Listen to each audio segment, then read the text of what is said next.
जेहेतु मार्च 29 तारिख पर एप्रिल ठू शनि चलन है मीन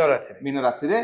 तो तांकर जो मीन राशि जन्म राशि मीन राशि से दृष्टि एटा शनि भी प्रभाव गोटे शनि जेहेतु 7.5 ठीक रही तो यहाँ तांकर गोटे से डेट ऑफ बर्थ को जब कैलकुलेट करवा तो आज दिन में आहरी 2.5 वर्ष लगभग तांकर एटा एमती चलो माने विजु बाबूंकर माने शरीर को तो हत्या करी हबो नाही आत्मा तो हत्या हबो नाही किंतु तांकर प्रतिमूर्ति को हत्या करी किछि दुर्बृत्त बा किछि माने एंटी सोशल एलिमेंट सेटा तार एमिति कारनामा करिवे जोटा कि तांकर दशा सहित शूट करूची एवं दशा को सेटा माने आपण कहउचंती बिजू बाबूंकर जीवा परे मध्य जातकरे ये शनि छलनर प्रभाव रही बिल्कुल 120 ताले आउ बाकी लोकंग जातकरे कोन प्रभाव देखुथु जो माने बिजू बाबूंक समय रे ये शरीर त्याग करी परलोक गमन करथिबे जार जोटा देखुथबो महता बाबूंग जातकरे एमती कोन अछि कि आपण कोन कहबे महता बाबूंग नै भी तो सेतरा राजनीति हे गला महता सेटा तो कहछ ना जेमिति म कहउतली जो समय रे नरसिम्हा राव को प्रधानमंत्री करहाला सीतांशु बाबू से समय रे जो कुंडली थिला तांकर जो बृहस्पति उसर थिला exactly 1 year before 1.5 year before ताको 20 वर्ष पर भारत रत्न दिहाला आपण जानि थिबे 2004 रे से त्याग करथिले 2024 रे तांको भारत रत्न दिहाला तो 20 वर्ष पर मिलला केमति से तो मरि आइछन तो से समय आसे जेतले कांग्रेस गवर्नमेंट 2004 रु लगभग 9 पदन थिला 14 पदन थिला 14 अच्छा 10 वर्ष शासन कला परे भी कांग्रेस गवर्नमेंट जो मनमोहन सिंह तांकर निजर तांको नहीं हमें राजनीति को जीवानी आपण नहीं आपण राजनीति आपण पचारले म आंसर दउ जे अन्य मानु किंदा एफेक्ट कला ना नरसिम्हा राव तो एफेक्ट कला 10 वर्ष निजर गवर्नमेंट थिला बोले परे आसले नहीं औ ठीक अछि आपण 20 वर्ष पर तांको मरले आपण कहउचंती मृत्यु परे मध्ये जातक ये जातक बिजू बाबूंकर आउ सब कोन कहउची आपण देखंतु बिजू बाबूंकर जो लग्न कुंडली मु देखिली तांकर द्वितीय स्थान रे केतु सहित मंगल अछि एटा तांकर बहुत बड़ गोटे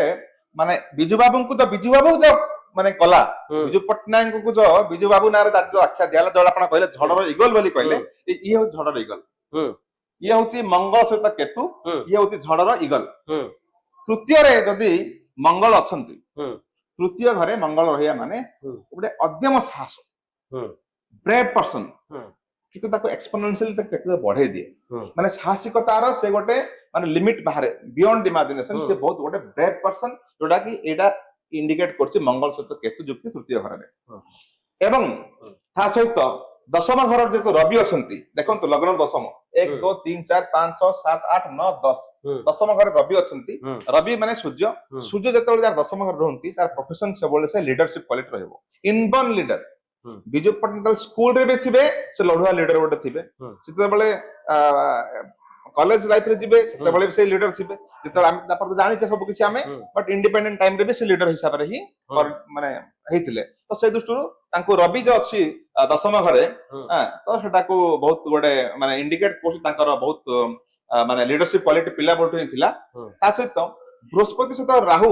जार रहे नवम रे एटा जो बृहस्पति सहित राहु अछि नवम रे सॉरी बुध सहित राहु बुध होती इंटेलिजेंट आज्ञा बुध होती इंटेलिजेंट इंटेलिजेंस को बहुत परिमाण रे राहु एक्सपोज करे माने बहुत बढ़ाई दिए तो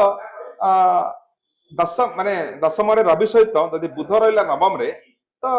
बुधर काम बुद्धि तो आमे एमति कहि पारिया जे गोटे चालाक चतुर टाइप रो इंसान जाकु की माने माने जे की एनालिटिकली वेरी स्ट्रांग आउ जे कि हठात गोटे जिनस धरि पारिबे आपण आज भाषा में द्रुत भी कहि पारिबा बहुत चालाक भी थिले बहुत चतुर भी थिले बहुत माने द्रुत भी थिले बिजु बाबू एटा इंडिकेट करछि तांकर नवम घरटा तापर जदि हमें देखिबा